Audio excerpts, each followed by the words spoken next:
안녕하세요. 미학창대입니다. 오늘은 지역주택조합 조합원에 가입하며 알게 된 점과 유의사항을 공유드립니다. 저는 경기도와 인접한 서울에 36년 된 빌라에 살고 있습니다.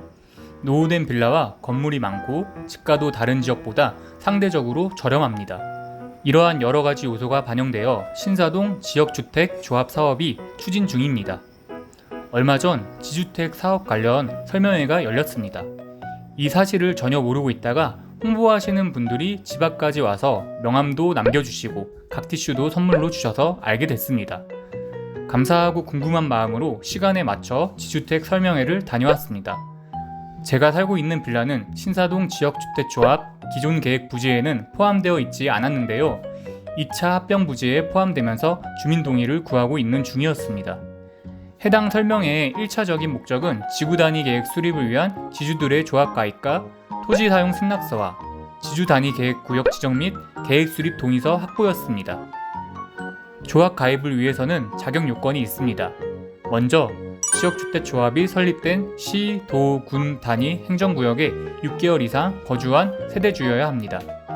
또한 조합 설립 인가 신청일 기준 1년 전의 날부터 무주택 세대주이거나 전용 면적 85제곱미터 이하 주택을 한 채만 소유하고 있는 세대주만 가능합니다.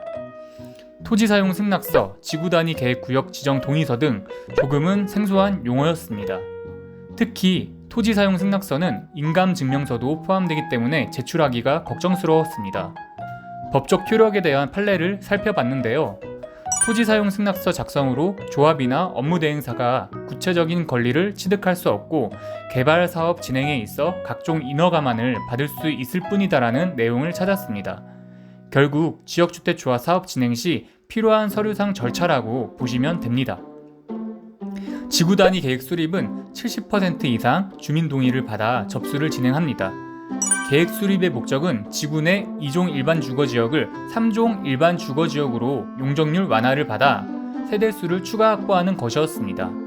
2종에서 3종 일반 주거지역으로 변경함으로써 건설 가능한 최고층 수 7층보다 건설을 더 높게 지을 수 있습니다.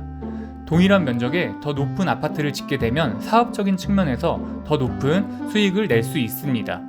설명의 내용이 맞는지 확인해보기 위해 구청 홈페이지에 들어가 보았습니다. 지역주택조합 사업구역 현황을 확인할 수 있었는데요.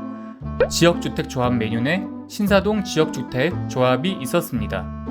21년 5월 기준 토지 동의율 61%를 달성 중이었는데요. 21년 12월 구역 확장 및 건축 규모 모집 조합원 수가 변경되면서 동의율이 56%로 내려간 사항을 볼 수 있습니다. 구역 내 96세대 연립인 턱락타운이라는 곳이 있는데요. 최근 소규모 재건축 조합 설립 인가가 진행되어 동의율이 제외되면서 56%에서 42%로 내려간 것으로 추정됩니다. 80%의 동의가 있어야 조합 설립 인가가 승인이 되는 만큼 추가적 동의가 필요해 보이는 상황입니다.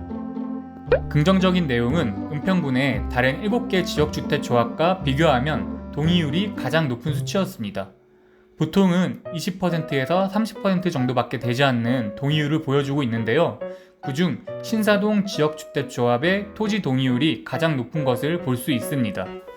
이후 조합 설립 인가, 시공사 선정, 토지 매입 및 이주 완료 및 철거, 사업계획 승인, 준공, 입주를 거치게 되어 사업이 완료되는데요. 결국 원주민들의 참여와 동의율이 지역주택조합 사업 개발의 성공을 좌우합니다. 사업계획 승인을 위해서는 조합의 주택건설대지 소유권이 95% 이상 확보되어야 합니다. 지주택 아파트 개발은 95% 토지 매입 시 나머지 5% 수용이 가능합니다. 그러므로 1차적으로는 80% 토지 사용 승낙을 통한 조합 설립 인가, 2차적으로는 95% 조합명의 소유권 확보를 통한 사업계획 승인이 가장 중요하다고 생각됩니다. 지역주택조합의 지주조합원으로 가입하게 되면서 사업에 대한 궁금증을 해결하기 위해 사업 시행 절차를 확인했습니다. 어느 곳에나 유사하게 적용되는 사항이므로 참고 부탁드립니다. 사업이 무사히 잘 진행되었으면 좋겠습니다. 추가로 지역주택조합 가입을 고민하시는 분들께 유의사항 함께 공유드립니다. 첫째, 지역주택조합 사업은 국가에서 주도하는 도시계획 사업이 아닙니다. 토지 소유주와 지역주택조합 간 협의를 통해 진행됩니다. 협의가 지연되면 그만큼 사업 기간이 길어지고 토지 매입이 실패하면 사업이 어려워질 수도 있습니다. 둘째, 광고를 꼼꼼히 살펴보아야 합니다. 지역주택조합에서 제시하는 건축 규모는 예정으로 설정된 것입니다. 계획 실행을 위해 여러 절차를 거쳐야 하므로 예정사항은 언제든지 변경될 수 있습니다.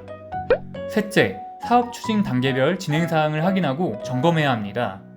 지역주택조합에서 제시하는 사업 시행 절차가 날짜에 맞게 잘 진행되는지 확인이 필요합니다. 또 토지 가격이나 분양 가격이 적절히 책정되었는지도 점검해야 합니다.